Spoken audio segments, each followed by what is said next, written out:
I'm a leprechaun. All right, guys. Hey, thanks for joining me tonight. We are starting soybean harvest. Just parking the Massey and the grain cart there, and I'm gonna walk back to the combine where Karen is.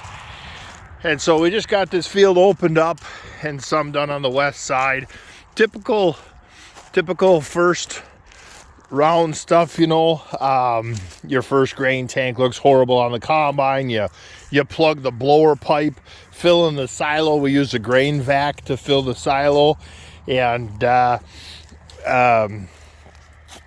there's some spots that like this, the pods are starting to shell themselves open.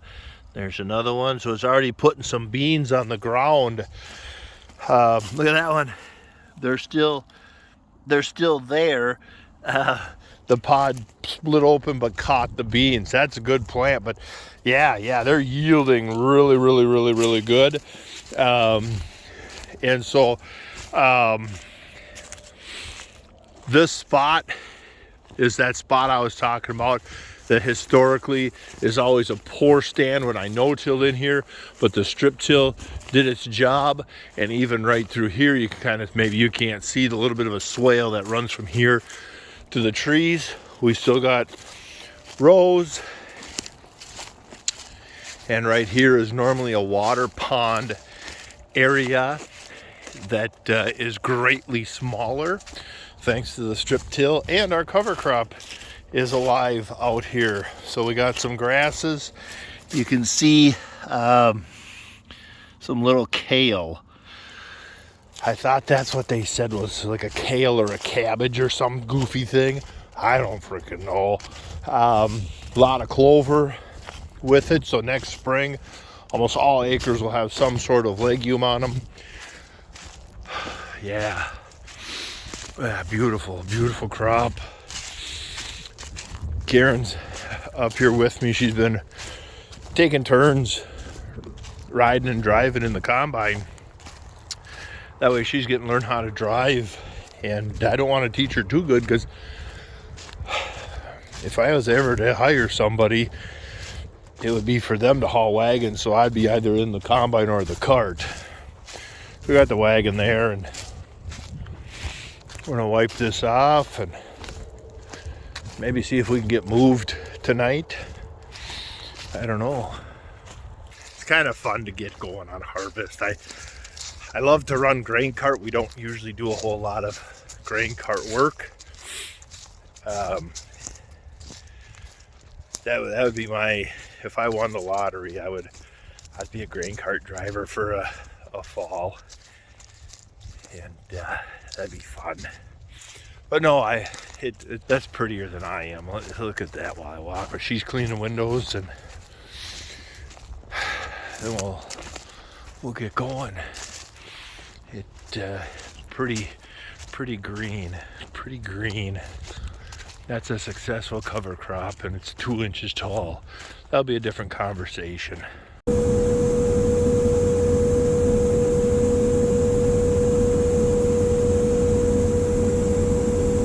Well, the new feeder house is working out super good. Nice, quiet, slip clutch ain't going off every other round. Wind is changing direction on me. It used to chase us south, and now it's died away. It's dusty both ways now.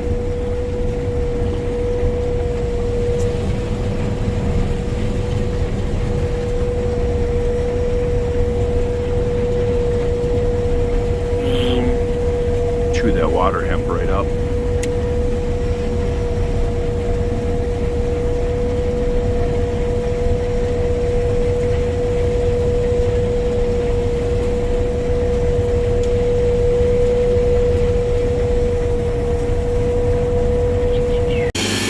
There we go. It's a little noisy, but blowing up the silo.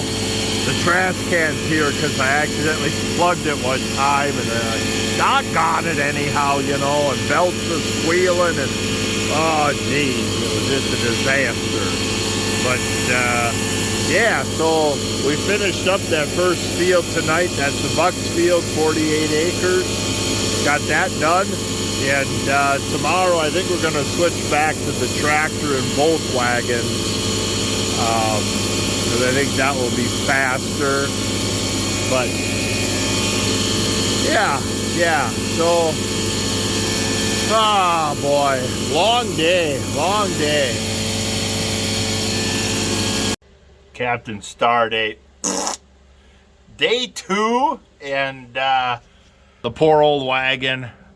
This channel is splitting open, and this channel is on our front wagon, so the back wagon pulls through this beam, and this wagon pulls through this beam, and so I think it's rather important that I fix that back up. And so I got to get a wrench and see if I can't tighten these bolts down, and then I think we're good to go. Just check brake fluid in it and blah blah blah, and yeah. But we're gonna get moved this morning to another field and get going on another field and see what we can get done today. We bought these wagons back in 2011. Pick up my tools here, and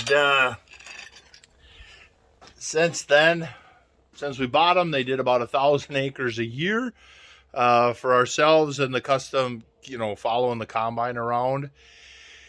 And then the 500 here also did fertilizer and seed tending.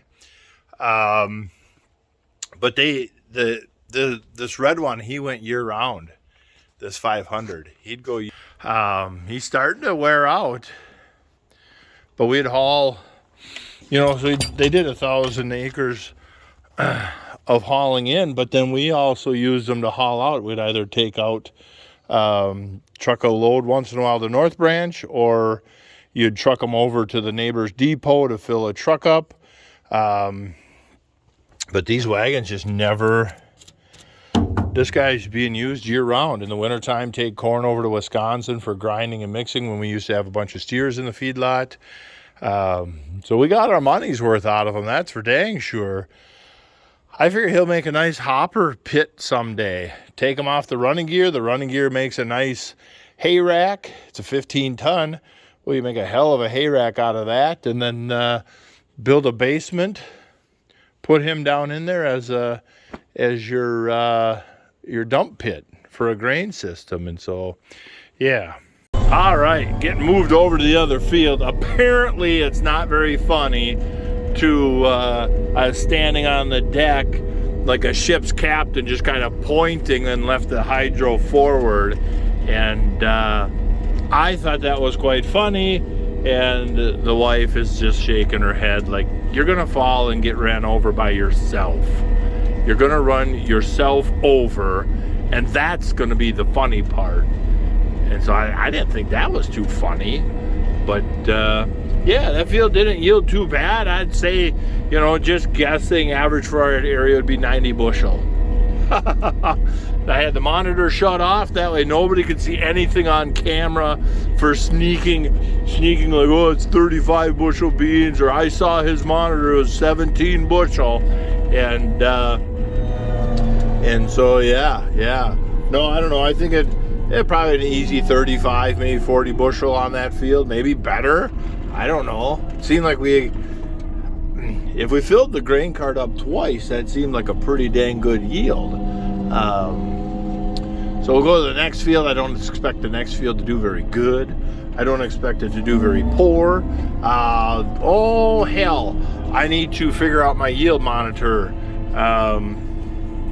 Shoot, a mouse. So in the repair video, I won't have that on there, but a mouse ate my display cable and ruined my display cable. So I don't know if I'll have the monitor fixed by the time I get to that foliar feed spot or not, but maybe we'll hop out and take a look, see if we can physically see anything. I don't know. Well, bringing the first loads of the day home, and it's already 2 o'clock. I started on the phone at 7:30, And at 9 o'clock, I hung up the phone, and that was the first time I hung up the phone, because from 7:30 to 9, it was, hey, Bob, I gotta let you go.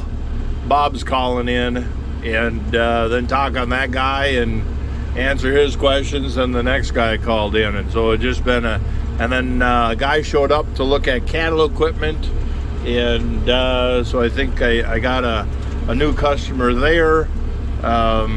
With the cattle equipment, and then finally got over to West Rock and got the cart off the Massey. I got the wagons on the Massey and emptied the cart into the wagons, and then we got the combine and the pickup with the head trailer moved over to the next field. So yeah, it's kind of how soybeans go, though. It just never, like, you're like, I'm gonna start at 4 this morning, and then it's just one thing after the other, and at 4 in the afternoon you're like, hey, I can finally get going. But I'm excited to get going on corn. Oh gosh, I love corn. I can come up with a couple hundred reasons why I don't want to do soybeans ever, but corn, how do you not love corn?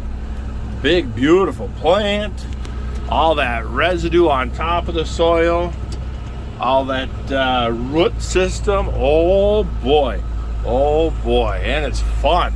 It's fun. We only got the 8-row head this year, so we'll have to go 17 miles an hour to keep the combine full, but that's all right. I'm excited to try that chopping head, because we're gonna make bales, rake up a few rows behind the combine just to see what kind of bale it makes. You know, does it make a nice corn stover bale or not? And so, yeah, look at the H just sitting there. Just brought him off of auger duty. Whoop! And feedlot's ready to go. Oh yeah, the day's coming up quick. The wife, she got this whole barn front. If you look at my past videos, well, I made it back safe, huh? You gotta like that. Made it back safe. 4430's warming up, and I got a sample bag, so each wagon gets some samples, and so that bag will be for the first bucks field, and so that bag will be full by the time that wagon's empty, and then we'll start a new bag for the next field, and go from there. I just noticed that bolt. We'll have to look into that. Peculiar. But what do we got going on in here? Oh boy. Uh-oh. We better clean her up some. Better clean her up and get that green pot out of there. Yeah. Ooh. Nice. Big beads. Look at big beads. I don't know who put that in there. Yeah. But yeah, well, let's get that 4430 wound up and start getting these emptied. So, it's not the fastest way to empty a wagon. It's not the most efficient, but it's the only way I can think of to get up to the harvester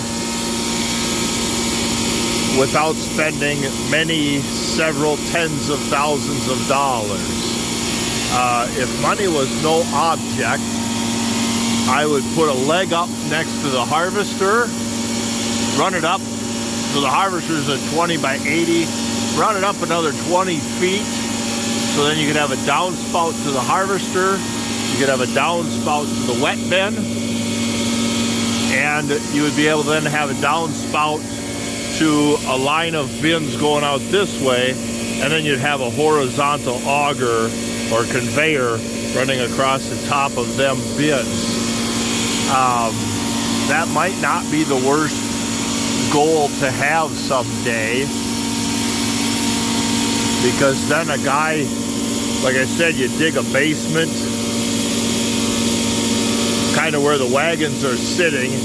You dig a basement, bury the 500 down in the ground, then you come in with your truck, dump the first hopper, it starts taking away, and you pull ahead, and so you gotta wait a few minutes for the second hopper to empty, but that would be fast. Boy, you'd be out of here in 10 minutes with a truck.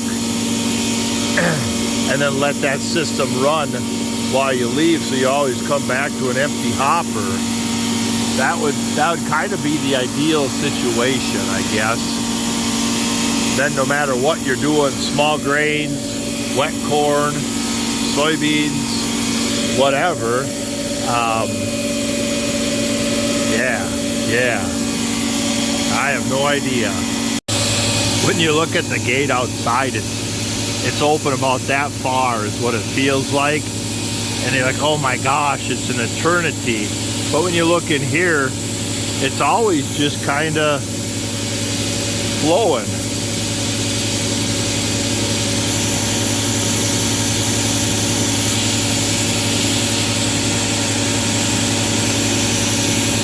So it actually isn't that bad.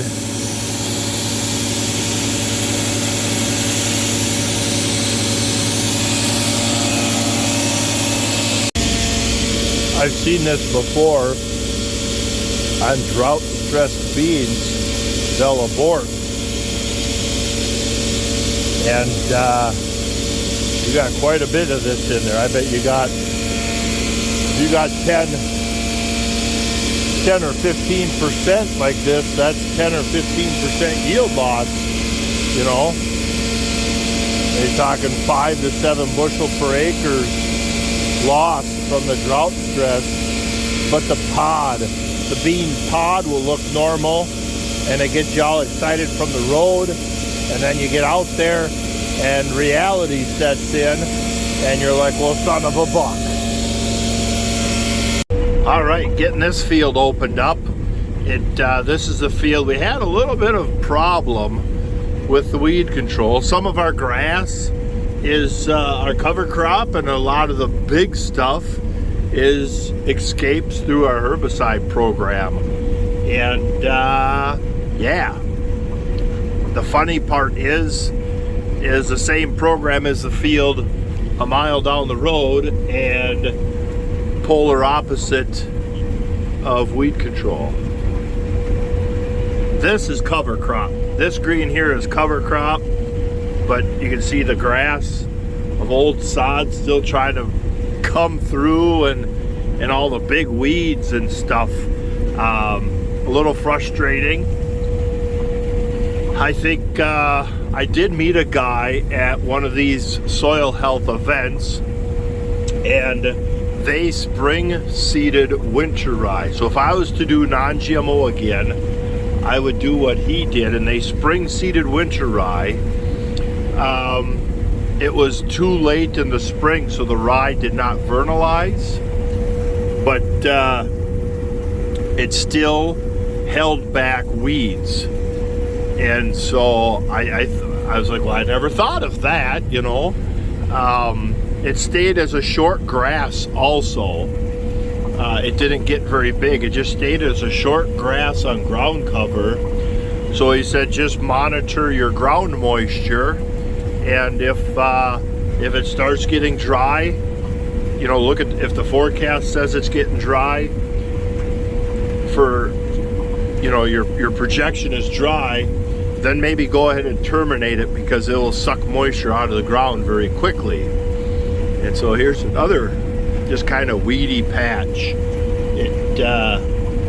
You know, hey, if you guys wanted to see just beautiful soybean fields and guys just racing around with grain carts and everything, happy and merry, you got the wrong channel. This is beans that we were too wet in the spring, too dry in the summer, and not good luck with weed control. And so it was just a tough year. It was a tough year. From the road they look pretty good, but out here they ain't bad. I ain't complaining, actually. With the year that we've had, I'm actually kind of impressed. Well, another round almost in the silo.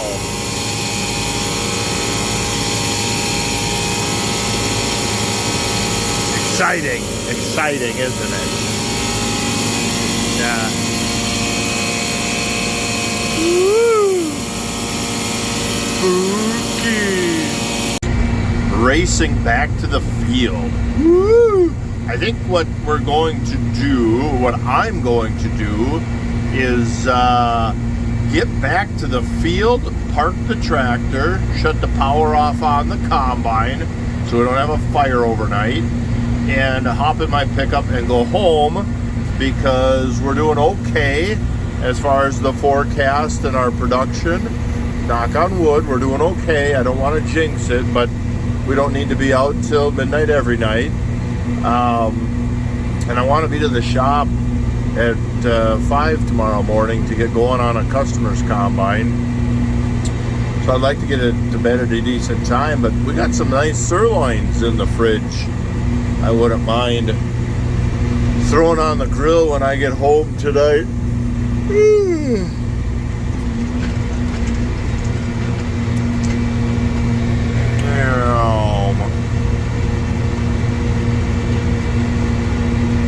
Oh, these bridge transitions.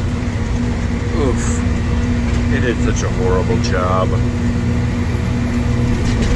Oh, yeah, righty. In the dark, it's creepy. I just hope when I get to the field, there's a second wagon back there, because in the dark, you can't see it. That's humor. Try and keep up. They're only getting quicker from here. But, yeah. So, that's enough for today. We'll catch you guys tomorrow. Day 3. Look at that.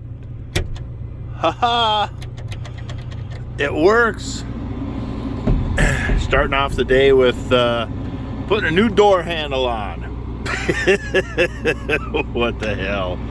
So here we are on the next field, and this is pretty impressive to me, because historically speaking, this spot would have been a 0, a big fat 0. With the spring we had, this spot would have been no beans at all. And so the strip till is working. It's helping us improve the land. This ground just needs some work. It just needs time to help get it going. It's very poor on fertility. So this fall we have more fertilizer coming, more lime and more fly ash and that kind of stuff. And keep picking away at improving fertility. And I think right here I can turn up the field. This is where I turn up the field. And so yeah, it's a work in progress, but we're getting there. I'm just very happy to see that the strip till really helped make something out of nothing.